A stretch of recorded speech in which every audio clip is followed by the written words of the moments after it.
Hola, saludos en nombre de todo el equipo de Mindalia Televisión. Nuestro invitado de hoy es Daniel Reyes y viene a compartir su conferencia Fotosíntesis humana, cómo aprovechar la energía del sol. Daniel Reyes es cirujano dentista, terapeuta en medicina complementaria, diplomado en hidrología marina y talosoterapia. Actualmente recopila información sobre energía plasma para ayudar a entender la nanotecnología como el Hormuz o el GANS.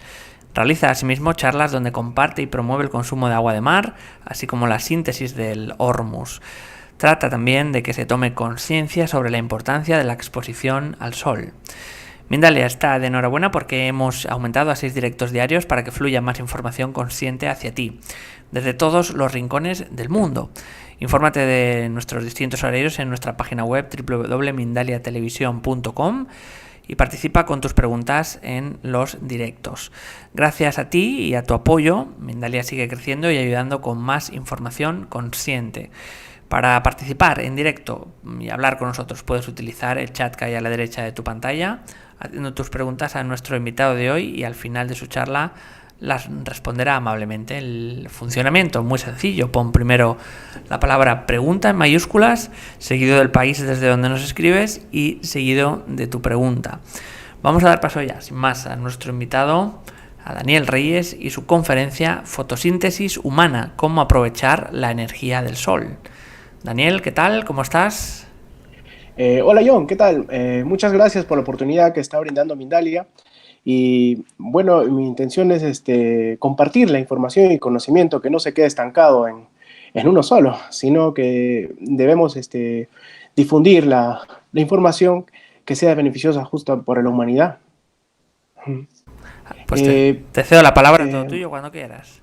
Sí, bueno, para comenzar, la charla en sí es fotosíntesis humana, cómo aprovechar la energía del sol.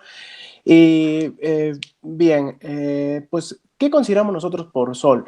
Es el astro que vemos todos los días, es nuestro acompañante de día a día, todas las mañanas lo tenemos ahí frente a nosotros, pero no consideramos y no sabemos en realidad qué es. Y, no sé, y mucha gente no tiene la conciencia de cómo es el que nos acompaña día a día y todo el potencial creador de vida que tiene esta entidad luminosa. Bien, el Sol pues es considerado la fuente de energía que sostiene toda la vida. Es el centro espiritual de nuestro sistema planetario. Muchos teosofistas ya manifestaban que el Sol es la morada de Logos. El Logos pues es una entidad espiritual que sostiene y que controla toda la materia, quien administra, quien la ordena.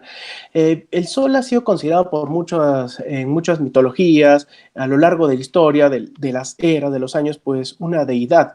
Por ejemplo, los egipcios lo consideraban al dios Ra, como el dios del sol. Los griegos consideraban a Helios. Los celtas tenían allí, por ejemplo, a Belenus. Así como de repente también muchos practicantes de los cultos solares, quienes han tratado de manifestar la importancia que tiene el sol sobre la configuración en la estancia que tenemos de salud. Por ejemplo, Ira Ratan Manek, quien practicaba el sun gazing, que es una técnica pues básicamente para nosotros absorber el espectro electromagnético del sol para poder codificar nuestra estructura del ADN. Prácticas como el Surya Namaskar, que también son utilizados, es el yoga solar, por así decir, era considerado este tipo de yoga con la finalidad de poder contactarse con la energía luminosa del sol. Algunos cultos antiguos, como por ejemplo en el zoroastrismo, se dice, por ejemplo, ahí por ejemplo en esta diapositiva pueden observar esto. En el zoroastrismo se preguntaba, por ejemplo, el Zoroastro le preguntaba al dios Ahura Mazda cómo se alimentaba el primer hombre, y Ahura Mazda le preguntó: comía fuego y bebía luz. Pues el hecho de comer fuego, personalmente yo podría considerarlo como el hecho de alimentarse de un cuarto elemento. Los alquimistas, por ejemplo, en la antigüedad conocían siempre la estancia de 5 elementos, los cuales eran tierra, aire, agua y fuego. El fuego estaría ligado quizás a un cuarto estado de la materia. Nosotros conocemos sólido, líquido, gaseoso, y ese cuarto estado de la materia, al relacionarse con el fuego, pues es el bien considerado lo que ahora podemos conocer como Hormuz, o Gans, o Emot, que son los elementos coloidales, elementos monoatómicos. Bien, este cuarto elemento, o los elementos en estado M estarían relacionados con el fuego. Y quizás esa era la relación con esa frase de Zoroastro, quien se manifestaba en el hecho de comer fuego. O sea, comer es alimentarse de esa sustancia que tenía la capacidad de transmitir o de asimilar toda la luz. Y el hecho de beber luz, a lo cual se manifiesta la frase de Ahura Mazda, pues quiere decir el hecho de la capacidad que tiene el ser humano para ver el sol día a día, de contemplarlo, de conectarse básicamente. Esa posición de beber la luz, pues quiere decir conectarse de manera inalámbrica con el simple hecho de dirigir nuestra vista a enfocar el centro luminoso de este plasmoide. Bien, pues nuestro Sol se encuentra dentro de la constelación de Tauro y bueno, nos encontramos ligados a la constelación también de la Pleiades, en la cual nos movemos alrededor de un Sol mucho más grande llamado Alción. Actualmente nos dirigimos hacia la constelación de Hércules. ¿Qué es lo que sabe de repente la ciencia oficial del Sol? Que como pretendo decirles que es algo muy importante para poder conocer cómo se va a ir sintetizando la fotosíntesis en nuestro organismo, pues es primero tener algunos conceptos básicos, como eso, por ejemplo, los polos magnéticos del Sol, pues se invierten cada 11.2 años. Según la ciencia oficial, pues nos dice que el Sol tiene una temperatura de 6.000 grados centígrados en su superficie y que tiene unos 20.000 grados centígrados en su interior. Pero bueno, eso todavía no ha podido ser comprobado en realidad. ¿Por qué? Porque, por ejemplo, hay un profesor, Isaac Asimov, quien en la Universidad de Boston, pues él ha considerado la temperatura, que la temperatura pues es una diferencia básicamente de calor, y la temperatura es una medida cinética de los átomos y partículas, pero no es una actividad, no es esta la actividad cinética que puede generar calor, sino es el tipo de movimiento que produce el frío o el calor. Y el Sol, si consideramos el Sol como una entidad cinética, pues la temperatura se estaría perdiendo hasta el hecho de que llegue atravesando todo el espacio y hasta que llegue a nuestra atmósfera. Otro punto importante es de que el Sol pues tiene la cantidad de energía que envía a nuestro planeta, pues es de 35.000 veces aproximadamente energía superior a la que consumimos a diario o a la que producimos. Siguiente diapositiva, por favor. Ahí, sí. Bien, a mayor densidad de partículas, hay una mayor dispersión de la luz. En este conjunto pues, de niveles más bajos por de la atmósfera, la atmósfera actúa como una lupa y produce justo lo que estamos viendo aquí, que es una imagen agrandada. Justo cuando vemos la luna o el sol en el horizonte. Este fenómeno explica que el sol y la luna pues, aparentan ser mayores cuando están justo sobre el horizonte, en el árbol o en el ocaso, a diferencia de cuando la podemos observar a una posición de mediodía, por ejemplo, en el cenit de la atmósfera. Siguiente diapositiva, por favor. Bien, uno de los autores o uno de los científicos que ha estudiado bastante el Sol, pues es este señor de acá, de la diapositiva, que se llama Victor Schauberger, quien ya mencionaba que desde el mismísimo principio de los tiempos, el Sol ha estado por encima de todas las cosas, mirando hacia abajo, en un silencio totalmente glacial, la frenética actividad de la humanidad, que le considera una esfera ardiente. Y bueno, ¿cómo podría ser de otro modo? Tal es su aproximación mental directa hacia la vida, que cuanto más cerca nos aproximamos a esta luz, a esta luz y calor, más fría y oscura se volverá nuestra cara. Esta era una manifestación de Victor Schauberger sobre el Sol. También decía que cuanto más cerca estamos de él, más brillantes serán las estrellas, y a medida que la luz disminuye, el calor y la atmósfera, el agua y la vida también desaparecerían. Ahora, podemos comenzar por ese aspecto de oscuridad, porque hay algunas pruebas que apoyan la opinión de Victor Schauberger, que sin atmósfera, pues ninguna estrella podría ser visible. Y bien, cuando nos aproximamos, por ejemplo, a esta fuente de luz y calor, Victor Schauberger manifestaba que más fría podía volverse nuestra cara, o más fría podían volverse las regiones mientras más altura tengan. Se cuenta que, por ejemplo, en el Apolo 11, los primeros astronautas habían dicho que las estrellas no eran visibles por encima de la atmósfera. Entonces, también podemos preguntarnos ahí de dónde vino la luz que permitió a los astronautas filmar esa superficie de la Luna, si se supone que la Luna no tiene atmósfera. Pues es muy probable que la Luna esté muy arraigada todavía a la atmósfera de la Tierra. Eh, Incluso se dice que una atmósfera pues funciona de una manera similar a un lente. La luz de una estrella distante se difumina y se esparce en su totalidad y por consiguiente las estrellas son visibles por una imagen enormemente agrandada. O sea, lo que nosotros vemos por la noche, las estrellas, es una imagen millones de veces agrandada, que eso es lo que nos permite ver la atmósfera. Siguiente diapositiva, por favor. Bien, el hecho es de que la luz, pues básicamente sería una función de la atmósfera, sin la cual ninguna estrella podría verse realmente, en realidad. Por extensión, esta invisibilidad podría aplicarse también al Sol. ¿Por qué? Debido al hecho de que no tendría atmósfera y su grado real de visibilidad, como un objeto mucho más grande o mucho más cercano y potencialmente más radiante, va a depender mucho de la extensión y atenuación final de nuestra atmósfera. En este sentido, la cara del Sol podría, de hecho, incluso podría ser oscura.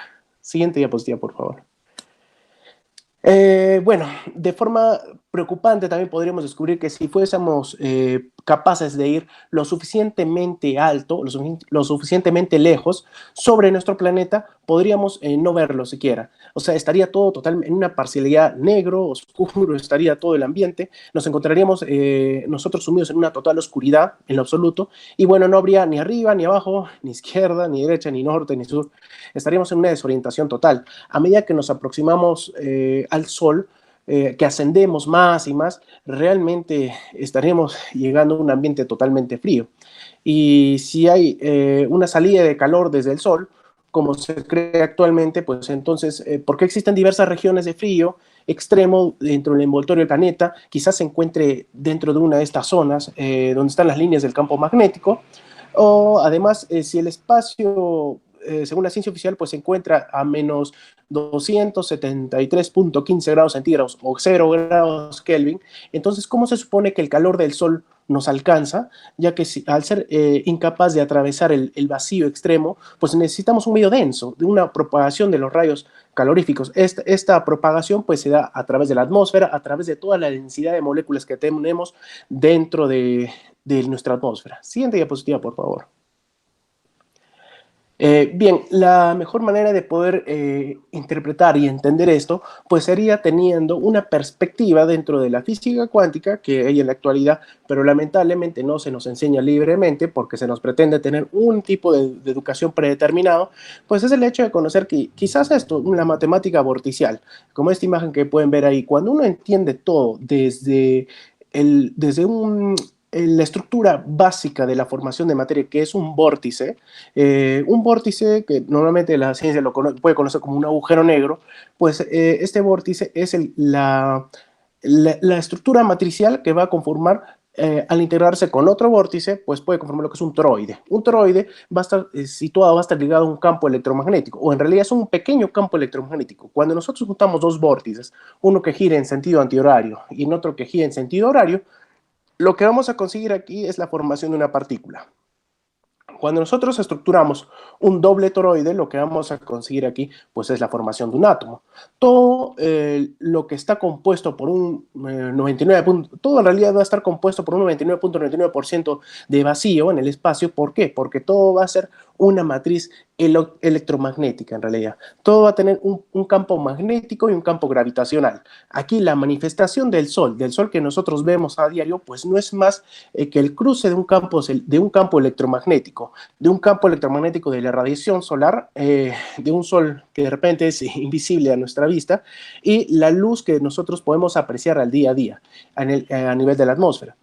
Todos esos elementos pues van a estar en un total movimiento perpetuo. Cuando se cruzan estos dos campos electromagnéticos van a confrontar lo que es la luz. A esto se le llama también plasma. O sea, nuestro Sol pues prácticamente sería un plasmoide en realidad. Todas las partículas primordiales, neutrinos, tienen la misma forma, esa misma estructura que ustedes pueden ver el doble toroide, tienen esa composición. Van a tener un polo positivo, un polo negativo, llamados un campo magnético y un campo gravitacional.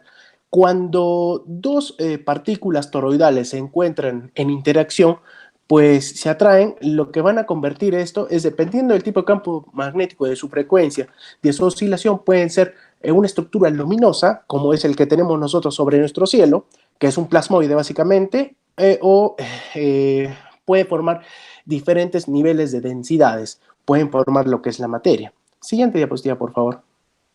Bien, por ejemplo, aquí la definición de lo que estaba tratando de enseñarles. El Sol que está por fuera de nuestro campo electromagnético sería el Sol verdadero, que sería una entidad oscura y fría. Cuando su radiación se cruza con nuestro campo electromagnético, que sería bueno, podemos ahí considerar las líneas de Van Allen, por ejemplo, dependiendo de la interacción del número de plasmas, pues van a ocurrir muchas cosas. Si dos rayos de plasma primordiales, o sea, de dos cruces de campos electromagnéticos, se encuentran en el espacio, se atraen e interactúan, pues lo que va a pasar es que se van a mezclar y van a formar lo que es un plasmoide. Un plasmoide es una estructura luminosa. ¿Cómo lo pueden comprobar en casa? Pues lo pueden comprobar realizando un experimento casero consta en el hecho de poner una velita pueden poner una estructura de vidrio sobre la vela y llevarla al microondas. La vela que tenga la superficie que va a rodear la vela, que sea de preferencia una superficie de cristal, que tenga lo suficientemente aire para que se mantenga prendida, y mientras lo ponemos en el microondas, prendemos el microondas unos 30 segundos. Vamos a observar de que el campo electromagnético que va a formar el fuego va a subir hacia la superficie de la estructura y va a formarse un plasmoide. Lo pueden revisar de repente en internet, en YouTube pues, pueden poner simplemente experimento de hacer plasma en microondas. Es muy interesante. Siguiente diapositiva, por favor. Bien, cuando interactúan diferentes campos electromagnéticos, lo que se va a producir pues es materia. Es materia o son todos los elementos incluso de la tabla periódica que nosotros conocemos. Se pueden crear diferentes entidades dependiendo de la interacción entre distintos tipos de plasma. El intercambio de fuerzas bueno, de átomos en realidad, de este modo crean desde las células hasta materias y moléculas o bueno, organismos más complejos. Esas entidades son visibles en nosotros ya, o sea, nosotros somos un conjunto de campos electromagnéticos entrecruzándose constantemente. Nosotros podemos estar ligados justamente a ese espectro radioactivo emanado por el Sol, o somos el conjunto del cruce electromagnético, del cruce de todos esos plasmoides, de todos los efluvios cósmicos, o sea, de todas las estrellas prácticamente. Por eso siempre se ha dicho que el ser humano pues no es más que polvo de estrellas. O sea, es la totalidad de la radiación o somos luz congelada. Eso seríamos en realidad.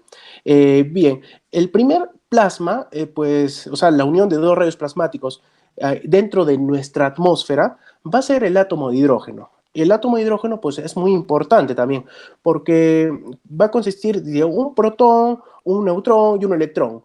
Cuando nosotros asignamos o juntamos diferentes átomos de hidrógeno, los vamos aglutinando, vamos a formar diferentes elementos. Por ejemplo, el nitrógeno son 7 neutrones, son 7 protones y 7 electrones, que quiere decir que son el mismo átomo de hidrógeno que ha sido sobreencasillado para formar un nuevo elemento o una nueva estructura.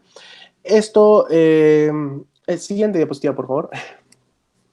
Esto lo podríamos entender desde la perspectiva del Russell. Por ejemplo, la tabla periódica de Russell nos explica que toda la materia pues nace de un solo elemento principal, o sea, de un plasma primordial. Ese plasma primordial se le podría también considerar como el átomo gravis, pues sería el átomo del hidrógeno. Este átomo de hidrógeno comienza a hacinarse y cada octava, como pueden ver en esa diapositiva, va a estar relacionado a una familia, o va a estar emparentado a una familia de estructuras materiales, bueno, de estructuras de átomos dentro de la tabla periódica. Y el hecho es de que nosotros también somos un campo magnético que va a estar en constante resonancia. Somos un campo magnético y esos campos electromagnéticos también van a estar en todas partes, a donde quiera que nosotros observamos, vamos a ver esos campos electromagnéticos. El punto aquí es de que ¿qué es la información que está emanando constantemente ese plasmoide que nosotros vemos todos los días? Pues todos los días está emanándonos el Sol una constante. Nos está emanando justamente una proporción áurea. Esta proporción áurea pues va a estar vinculada a la secuencia de Fibonacci. O sea, esta frecuencia de Fibonacci, esa secuencia y frecuencia debería llamarse. ¿Por qué? Porque es la constante en la cual se va estructurando, en la cual se va formando toda la materia. Desde las flores, las plantas, una semilla se va autorreplicando y toda esa información que está emanando el Sol pues se va regenerando, se va reestructurando, se va volviendo a convertir en un simple Sol, de repente en una semilla, o vuelve a ser un corazón también. Siguiente diapositiva, por favor. Bueno, es así como la vida va a estar constantemente replicándose usando una propiedad justamente de esta espiral, de una espiral logarítmica. Esa información, ese paquete de datos que nos dice que la vida va a estar estructurada en base a esa espiral, pues va a ser emanada desde el Sol. Va a ser estructurado desde ese campo radioactivo que vemos todos los días. Bien, siguiente diapositiva, por favor. Las ondas electromagnéticas que genera el Sol llegan a la Tierra con diferentes longitudes de onda, las cuales comprenden de repente entre los 0.0001 nanómetro y estas equivalen a millonésimas de metro a millonésimas de metro. Es decir, o sea, ¿qué nos está mandando el Sol a diario? A diario, pues el Sol nos está mandando los efluvios cósmicos, o sea, los rayos cósmicos, los rayos gamma, rayos X, diversos tipos de radiación ultravioleta, todo el espectro de luz visible, los 7 colores, rayos infrarrojos y ondas de radio, así como ondas eléctricas. O sea, ¿qué es lo que nos está mandando? Nos está mandando todo un paquete de entrecruzamiento de datos para que nosotros podamos estar manifestados aquí como una entidad densificada. O sea, toda materia básicamente va a ser luz congelada. O sea, la luz o la radiación electromagnética siempre va a estar comportándose así, como una onda o como una partícula. Esa sería la razón. La energía emanada del Sol pues llega en forma de radiación electromagnética y con ella va a llegar todo el paquete de datos, toda la información envueltos en una gran energía. Este es el Sol, esa es la razón por la que yo lo considero como un router de Wi-Fi. Claro que es más eso, pero esa sería la mejor manera en la cual nosotros podemos interpretarlo. Siguiente diapositiva, por favor. Unita más. Ahí. Bien. Por ejemplo, hasta 1930 o antes del descubrimiento de los antibióticos, las profesiones médicas eran partidarias totalmente de la helioterapia. Bueno, esta helioterapia pues es la terapia justamente con el sol. A fines del siglo XIX y a mediados del siglo XX, la helioterapia era considerada ya como un tratamiento totalmente satisfactorio. Una exposición controlada de muchos pacientes, por ejemplo, al sol, era capaz de descender la presión arterial hasta 40 milímetros por mercurio, era capaz de reducir el colesterol, capaz de reducir el azúcar en diabéticos, aumentar el número total de leucocitos. Lo que más sorprendió a la profesión médica en ese entonces, o bueno, ya en una época un poco contemporánea a partir del siglo XX, pues fue que los beneficios de los rayos del sol no surtían efecto en personas que utilizaban gafas, o sea, en personas que limitaban la absorción del campo electromagnético, o sea, la absorción de la luz a nivel de nuestros dos agujeros negros que tenemos aquí. Esos agujeros negros, los puntitos que tenemos en los ojos de color negro, pues serían considerados la materia negra, la matriz orgánica oscura que capta todo el espectro de radiación en su totalidad. Esa materia oscura, pues la llamamos melanina. Para acotar con esto, por ejemplo, el doctor, siguiente diapositiva, por favor. El doctor Niels Finzel, ganador del premio Nobel en 1903, se le dio tratamiento por tratamiento a la tuberculosis con luz ultravioleta, que tenía cualquier cantidad de eficacia. Ahora se ha pretendido reemplazar la luz del sol o justamente los espectros de luz ultravioleta porque la persona se mantenga hacinada o bajo el consumo de una gama alta de antibióticos. Bueno, Augusto Rollier, también un médico y gran helioterapeuta, muy famoso. En Suiza, por ejemplo, tenía unas 36 clínicas, en la ciudad de Leibniz, con más de 1000 camas, y estas clínicas están situadas a 1800 metros sobre el nivel del mar.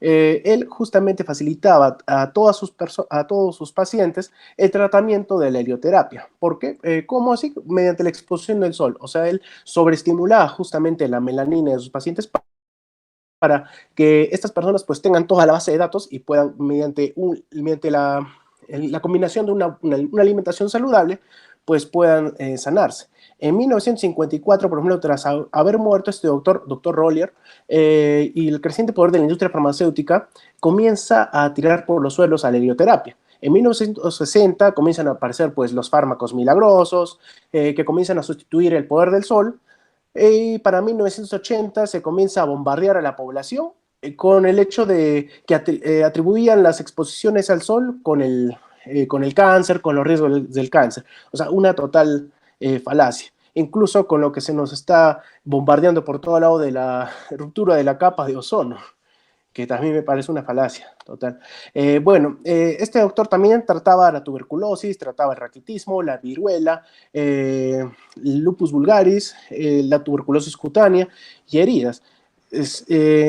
El otro dato aquí a acotar es de que cada vez que estamos en una zona de altura, por ejemplo, yo estoy ahorita en la ciudad de Arequipa, que más o menos estamos superando un poco, o estamos entre los 800 y 1000 metros sobre el nivel del mar, pues la intensidad de la luz ultravioleta va aumentando un 4% cada 300 metros sobre el nivel del mar. Siguiente diapositiva, por favor. Bien, para considerar la fotosíntesis humana propiamente, lo que vamos a tener en cuenta, pues, de que en la naturaleza nosotros tenemos dos organismos fotosintéticos.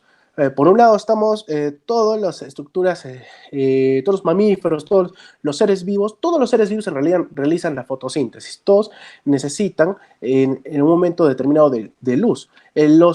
Por lo que nosotros hemos conocido la fotosíntesis, pues básicamente ha sido por las plantas. Siempre en los colegios se nos ha repetido, se nos ha enseñado de que la fotosíntesis, las plantas, pues lo que hacen es a través de la clorofila absorben la luz del sol y se quedan con el elemento más importante. ¿Cuál es el elemento más importante que les dije? Que está dentro de la atmósfera, pero se quedan con el hidrógeno y liberan el oxígeno.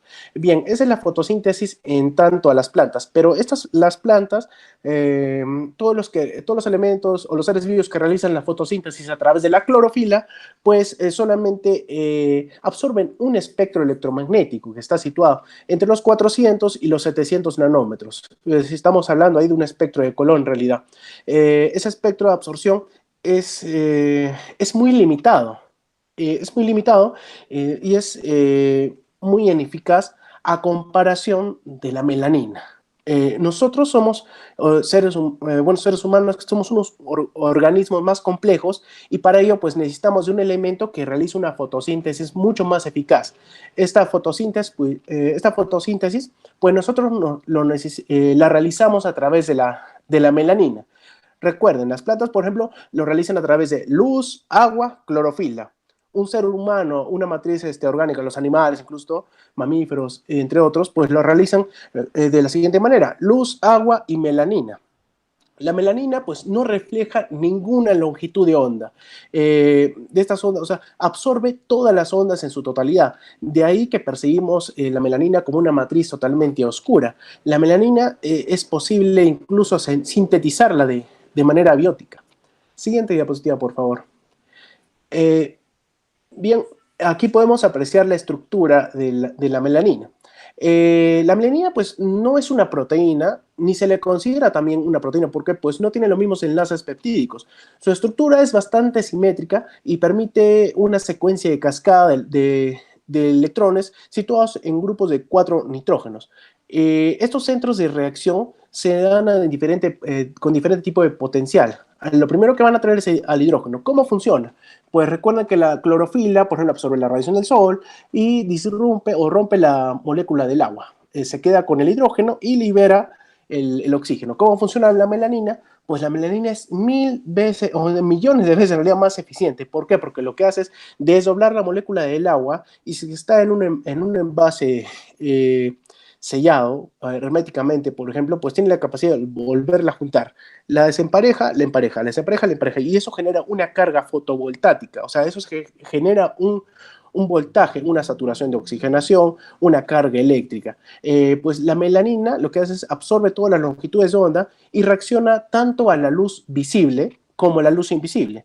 Es por eso que, por ejemplo, nosotros al tener la melanina en nuestros ojos y a realizar de repente esta técnica del zoom gassing, pues lo que hacemos es aportar una sobresaturación energética tanto a nuestro cerebro como a todo nuestro organismo. Es por eso que el ojo incluso produce simplemente la vista, la luz, el espectro electromagnético que recibimos a diario del sol, pues ya nos aporta hasta un 34% de energía que necesitamos día a día. Es por eso que, por ejemplo, las personas de raza negra que tienen mucha melanina, pues, ¿qué es lo que pasa? Su vida puede llegar hasta extremos. Son los casos de desnutrición y todo lo que vemos a veces en el África, cómo la gente está muriendo.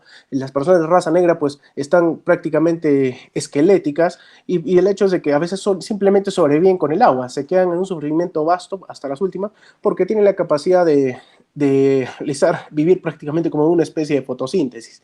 Algunos animalitos, por ejemplo, como los perritos, en la punta de su nariz, pues está saturado de melanina y su olfato es más eficiente en la mañana que en la noche. Daniel, Incluso Albert recordar, Einstein también. simplemente quedan 2 minutos para acabar conferencia. Genial, sí. Bien, por ejemplo, Albert Einstein ya había considerado de que la luz la podíamos estudiar, más la oscuridad no. Nuestros ojos pues reciben 10 veces más sangre por minuto que el cerebro. O sea que prácticamente nuestra vista, nuestros ojos, la saturación de melanina que tenemos aquí, pues establecería de aquí, del cuello para arriba, como nuestros segundos pulmones. O sea, es 6 veces un mayor aporte que las coronarias y 3 veces más que la corteza renal. La energía luminosa, bueno, es importante desde la gestación incluso. ¿Por qué? Porque en el interior del útero, el útero no es oscuro, lo atraviesan el suficiente espectro electromagnético, la luz, la radiación del sol, y bueno, el ojo lo que va a hacer a partir de las primeras semanas de un fetito, pues es producir el volumen de hemoglobina, el volumen de sangre. Es por eso que todas las especies todos los embriones siempre van a enfocar ese punto de melanina que tienen en la matriz de su formación, van a enfocarla hacia la luz. Y otras especies, pues unas especies que han degenerado, por ejemplo los topos, pues no cuentan con los glóbulos oculares, pues suelen estar muy atrofiados. La última diapositiva, por favor. Unita más, una más, por favor. Bien, el hecho es de que nosotros prácticamente nos estamos alimentando a diario de luz, o sea, nos alimentamos de una luz congelada. Al recibir de diferentes tipos de frutas, diferentes colores que podemos ver, pues estamos alimentándonos de ese espectro electromagnético, de esa capa de información que ya ha sido emanada por el sol hacia otras especies vivas, frutas, verduras, incluso animales. También los alimentos que ingerimos provienen del mismo espectro electromagnético y del agua que requieren para ser procesados, para ser transformados en organismos diferentes en diferentes espectros vitales que van a conformar lo que es la vida. En sí, pues lo único que necesitamos, o sea, lo único que es más importante es tener en cuenta esto, la materia oscura, la antimateria y la materia, porque al principio todo fue luz, agua y melanina también. Y bueno, eso es el aporte que quería ofrecerles. Muchas gracias por su atención. A ver si vamos con algunas preguntitas por ahí. Pues sí, vamos a ir al turno de preguntas, Daniel.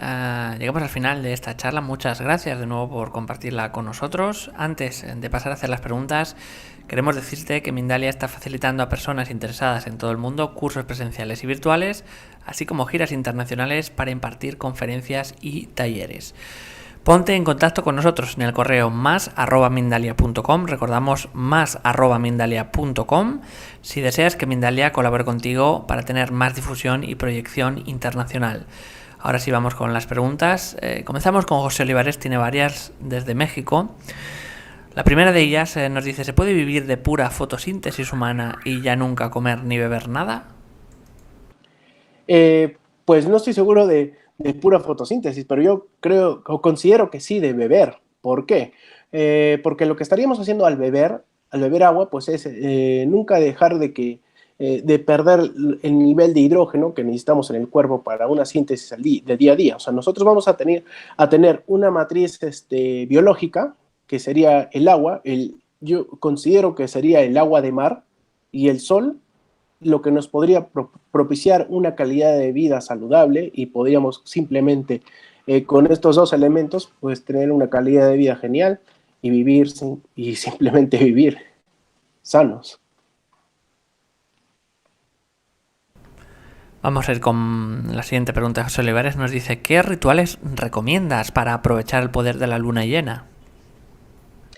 De la luna llena yo considero que la luna pues tiene una capacidad, es como si fuera un polo negativo en realidad. O sea, tendría la capacidad más bien de llevarse información y no de cederla. Lo que yo consideraría más que todo que se realice es un gassing, o sea, que es la técnica de mirar al sol o simplemente caminar a mediodía. ¿Por qué? Porque no se necesita de ningún ritual para poder absorber todo el espectro electromagnético. Cuando una persona camina a mediodía por una calle con todo el sol en la cabeza, al descubierto, claro, nuestro cerebro tiene membranas que ya tienen islas de melanina, y estas islas de melanina pues ya están asimilando todos los efluvios cósmicos, todo el espectro electromagnético, que va a permitir de que en nuestro organismo pues se forme el calcio, el magnesio, el zinc, en fin, y que se realice toda una síntesis enzimática. Por ejemplo, los glóbulos rojos necesitan del espectro ultravioleta para poder absorber el oxígeno. Continuamos. Malú Rubio desde México también nos dice: tengo miedo a los rayos del sol, a un probable cáncer. ¿Cómo romper con esos paradigmas? Pues primero lo que tienes que tener en cuenta es de que cuando, por ejemplo, una persona utiliza bloqueador solar y se nos ha generado un bioterrorismo, o sea, se nos ha enseñado a tenerle miedo a todo, a tenerle miedo a las bacterias, a los virus, a los parásitos, a los hongos, a la radiación del sol. Por poco nos van a hacer que tengamos miedo al aire incluso. El hecho es de que cuando una persona, por ejemplo, utiliza bloqueadores solares, estos bloqueadores lo que están haciendo es limitar la absorción de la radiación ultravioleta. Imagínate si hace un momento comenté de que a un premio Nobel, pues a un señor llamado, a ver, el nombre, aquí está. Bueno, a un señor llamado Niels Finzel, le dan un premio Nobel en 1903 por los tratamientos para la tuberculosis con luz ultravioleta. Pues, ¿qué es lo que hace entonces el Estado o la industria, los grandes complejos farmacéuticos, dándonos bloqueadores en contra de la luz ultravioleta? O sea, lo que están haciendo es gestar una condición para que las personas siempre estén mayormente predispuestas a la tuberculosis. Así que lo que yo te recomiendo pues es no tener miedo. Si quieres realizar una técnica de absorción pues de todo el espectro electromagnético consciente, pues puedes mirar al sol todos los días. ¿En qué momento? Puedes mirarlo en el amanecer o en el atardecer, que sería la manera más segura. Puedes mirar 10 segundos diarios. Debes exponerte al sol por lo menos unos 15 a 20 segundos. La mejor manera de poder tener una toma de esta radiación consciente, pues es el hecho de saber escuchar a nuestro cuerpo. Nosotros escuchamos a nuestro cuerpo pues simplemente cuando estamos caminando por la calle a mediodía y estamos caminando, no sé, unos 15 minutos, y de repente sentimos que el sol nos comienza a quemar. nos comienza a arder un poco la piel, pues lo único que tenemos que hacer es pasar a la sombra o ponernos un sombrero. Esa es la única manera de poder escuchar nosotros a nuestro cuerpo. No nos va a pasar absolutamente nada al estar expuestos al sol de esa manera. Vamos a seguir en este caso. Susana Lozano, desde Estados Unidos, nos dice: ¿es cierto que se tiene que usar protección solar siempre? Es cierto para la industria farmacéutica, más no es cierto para mí. ¿Por qué? Porque, como digo, usted no sabe lo que está, los químicos que hay en estos protectores solares. Como le digo, usted está bloqueando un solo espectro de radiación. O sea, solamente usted está bloqueando la radiación ultravioleta con el bloqueador solar. Al bloquear esta radiación, pues no está permitiendo que su cuerpo tenga una respuesta biológica adecuada. Esa respuesta biológica pues va a ser la quemadura. O sea, usted va a estar sobreexponiéndose al sol cuando esté con el bloqueador solar en piel. La única radiación que va a limitar pues es la radiación ultravioleta. Pero los rayos cósmicos, los rayos gamma, los rayos X, los diversos tipos de radiación ultravioleta que hay, el espectro de luz visible, los rayos infrarrojos, las ondas de radio, todo eso no lo va a detener un bloqueador solar. Nos dice Dante Esparda desde España: ¿es la melanina la causante de la transformación de la luz que recibimos del sol en energía? Por supuesto, la melanina tiene la capacidad de absorber todo el espectro electromagnético, además de recibir todo el espectro electromagnético, bueno, todas las longitudes de onda en su totalidad. Lo que hace también es de que nuestro cuerpo recibe esos vórtices a través de la melanina, porque recuerden, nuestra melanina funciona como un agujero negro. En esos vórtices van a ser simplemente canales de información. Esos canales, esta base de datos va a ser absorbida por la melanina y va a ser reproyectada a través de todo nuestro cuerpo. ¿Cómo se puede reproyectar? Pues todo es una constante de vibración y de campos electromagnéticos, por donde va a fluctuar mucho la luz, para que nosotros podamos tener una mejor calidad de esa transformación de luz, de energía dentro de nuestro cuerpo, para que se transmita correctamente toda la información. Pues lo que necesitamos también es mejorar nuestra calidad física, nuestra integridad. ¿Cómo? Tenemos que cambiarnos de un cable coaxial a un cable de fibra óptica. La fibra óptica pues te la va a dar una buena calidad de minerales en tu dieta, el consumo del agua de mar o el consumo del hormus, por ejemplo. Pablo Altamirano, desde Argentina, y también muchas más personas: Reina Isabel Smith desde México, Beatriz Torres desde California, Alcino Baeza, nos preguntan: ¿en qué horario es recomendable tomar el sol, la luz solar del amanecer o antes de la puesta del sol? Entonces no importa la hora de tomar el sol, es verdad que los rayos afectan, es verdad que el sol al amanecer durante unos minutos, es decir, cuando es seguro, aporta poderes y puede sanar cualquier enfermedad. ¿Qué sabes al respecto? Hay una gran... sobre esta pregunta, ¿no? Hora de tomar el sol, ¿qué beneficios tiene una hora u otra?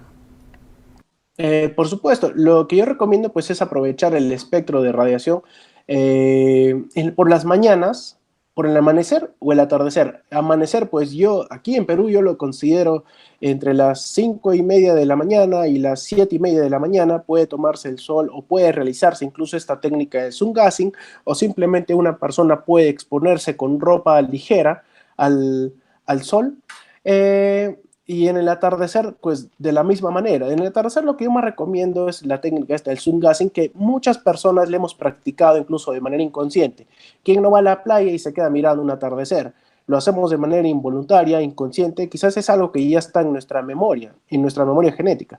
Y yo lo recomiendo pues en la mañana o en la tarde, porque, ¿por qué motivo? Porque en ese motivo pues la atmósfera funciona como, o sea, produce una imagen totalmente agrandada y por ende el espectro de radiación también es más amplio. Nos comenta Gerencia Perú. Nos dice: ¿cuánto tiempo es recomendable exponerse al sol diariamente? Bueno, va en relación a la pregunta anterior, pero está más concreta.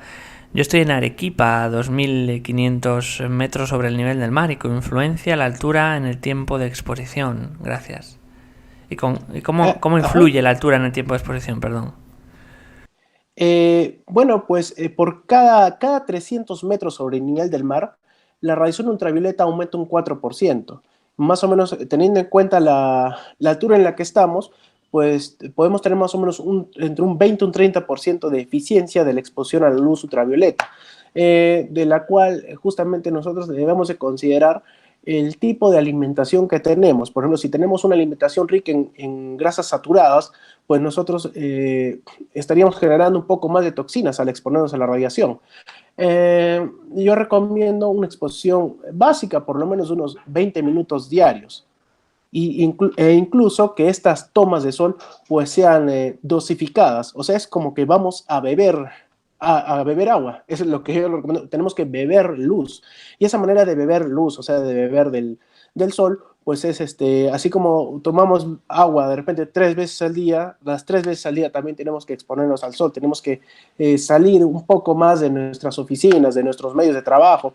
Tuve la oportunidad incluso hace 2 meses de estar en Barcelona, y me di cuenta de que casi la mayoría de personas pues se la pasa todo el día en el metro. Y yo digo, ¿en qué momento estas personas pues se pueden exponer al sol si salen de su casa, van al trabajo por vía subterránea, llegan a su trabajo, otra vez están hacinados quizás en medios en total oscuridad, y la peor radiación o el peor sol artificial que podemos tener a veces en nuestros trabajos, oficinas, pues es el tipo de foco fluorescente, que es un espectro que está emanando todos los días una radiación nociva, una radiación electromagnética.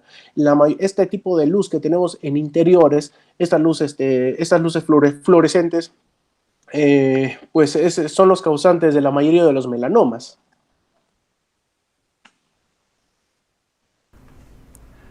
Vamos a continuar. Nos dice Elise Chem desde Canadá. ¿Qué alternativas recomendarías para suplir la energía del sol para quienes vivimos en Canadá, donde tenemos inviernos largos de 5 meses y con temperaturas a veces de -15 y -20 grados?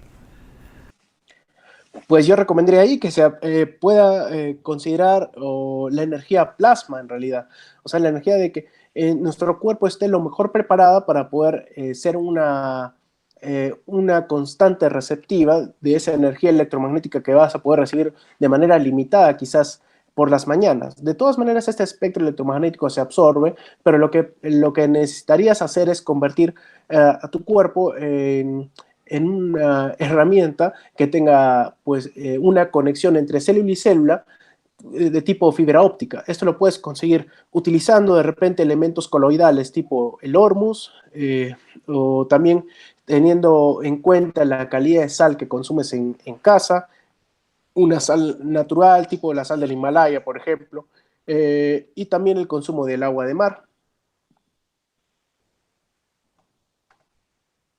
Vamos con la siguiente. Nos dice Gloria Plazas desde Colombia. ¿Cómo el sol hace potable al agua? Pues lo que hace el sol es justamente estimular a través de todo el espectro de radiación la matriz de hidrógeno. O sea, es el entrecruzamiento de dos campos electromagnéticos, tanto de la radiación solar como la del hidrógeno que está dentro de las moléculas de agua. Lo que va a hacer es ocasionar una vibración, un espectro radioactivo tan alto que las bacterias que van a estar allí en el agua, pues van a ser bacterias que están en total estabilidad. Cuando una bacteria produce una determinada patología, pues se va a desarrollar básicamente siempre en un medio ácido. Pero lo que va a hacer la radiación del sol, por ejemplo en el mar, es estimular de que estas bacterias se desarrollen en un medio complejo, en un medio totalmente equilibrado. Eh, Básicamente, pues el sol tiene la capacidad de esterilizar el agua también, dependiendo de, si es que está el agua en un recipiente, pues va a tener la capacidad de esterilizarlo, dependiendo de las horas de exposición que vaya a tener, o también puede ser un medio vital para que se forme una buena calidad de vida allí. Kelly Lozano desde Perú, Tania Morán desde Ecuador nos dicen sobre las manchas. Nos dicen muchas gracias por la información. Quisiera saber sobre las manchas en la piel, por cómo tomar el sol para proteger, ¿no? Las manchas de la piel, por ejemplo, tipo vitíligo, quizás si se refieren a esto, pues lo que yo recomiendo es de que siempre y cuando nosotros pretendamos beber luz, o sea, alimentarnos de la luz también, Sí, nuestro Tania cuerpo nos necesita decía tener también que es bueno para evitar las manchas en la cara por exposición al sol. Ajá. Es justamente tener una buena calidad de silicio en el organismo. Ese silicio pues, puede ser, eh, puede ser absorbido pues, desde el agua de mar. Lo que pasa es que para no tener manchas de repente en la piel, esas manchas van a determinar va a estar determinada por una patología. Pues esta patología puede estar determinada por algún choque emocional, sobre todo por un choque emocional y por la calidad de nutrientes que tenemos en el cuerpo. Si es que es un organismo que está bajo un proceso de desnutrición, bajo un proceso de acidez, pues obviamente va a generar manchas, va a generar, o sea, una patología, por ejemplo, el vitíligo, por ejemplo, la psoriasis. Lo que tenemos que hacer, estas personas sí deben de exponerse a la luz del sol, pero su cuerpo debe estar enriquecido, o sea, debe tener la capacidad, o sea, todo el complejo mineral, estamos hablando de toda la tabla periódica, que la única fuente de la cual podemos absorber la tabla periódica y toda la constante que ya ha estado irradiada, pues es del agua de mar, debe estar en su cuerpo. ¿Con qué finalidad? Con la finalidad de que estas manchas, estas estructuras epiteliales, pues puedan regenerarse, puedan tener esa capacidad. Vamos con las dos últimas preguntas. Nos dice Mini Princesita Lucerito desde Perú. Si tengo cansancio físico, ¿puedo tomar energía solar? ¿Cómo me puede beneficiar? Por supuesto, pero si es que tienes una acidificación en tu cuerpo, no vas a poder absorber en buena medida la radiación del sol. De todas maneras, sí asimilamos en una gran parte de la energía, sobre todo realizando de repente la técnica del sun gazing, pero lo que yo más les recomiendo es de que el sol pues va a ser parte de la integridad, o sea, es una parte integral. Si es que una persona quiere tener salud, lo que necesita, lo que yo siempre recomiendo pues es el consumo del agua de mar, el consumo del hormus y la exposición a la luz del sol. Esas son las tres bases de lo que yo estoy practicando ahora como, o sea, la terapia que estoy realizando. ¿Por qué? Porque está ligado pues justamente a la antimateria, a la materia y a la materia oscura. La materia oscura va a depender de nuestra materia oscura, que es la melanina, pues esta va a depender de la absorción del sol que tengamos. Vamos de esta forma con la última pregunta de la noche. Nos dice... Yo soy Sano Blanca, Sofía Aguilar. Nos dice, ¿el agua de mar se toma diluida o cuál es la cantidad adecuada diariamente? Bueno, pues yo lo que suelo recomendar es tomar el primer mes de consumo, puede ser un vaso de agua de mar con 3 vasos de agua hervida. Este contenido lo podemos colocar en una jarra de al-litro y de esta jarrita de litro podemos comenzar a tomar el primer vaso 20 minutos antes del desayuno, 20 minutos antes del almuerzo, 3 de la tarde y 6 de la tarde. En la noche lo que yo recomiendo es consumir un medio vasito de agua de mar puro antes de dormir, o sea, como una dosis aparte, como una dosis nocturna. Conforme va pasando el tiempo, por ejemplo, al segundo mes de consumo, ya uno puede consumir de manera práctica o de manera tranquila un vaso de agua de mar, un medio vaso de agua de mar por la mañana, en el desayuno, antes del desayuno, medio vaso antes del almuerzo y un vaso por la noche, antes de dormir. Siempre los primeros días el agua de mar lo que hace es purgar, o sea, es revitalizar la microbiota intestinal y suele soltar el estómago, los 3, 4 primeros días suele soltar, dependiendo de la condición que esté la persona. O sea, dependiendo del tipo de flora intestinal. Si es una persona que su sangre está muy ácida, que ha tenido una pésima alimentación, pues obviamente vamos a hacer una purga de 3, 4 días incluso. Y lo que yo recomiendo pues es esa forma de tomar el agua de mar para que el cuerpo esté restituido y que podamos asimilar con mayor facilidad pues toda la luz o todo el espectro electromagnético del sol que nos va a permitir curarnos.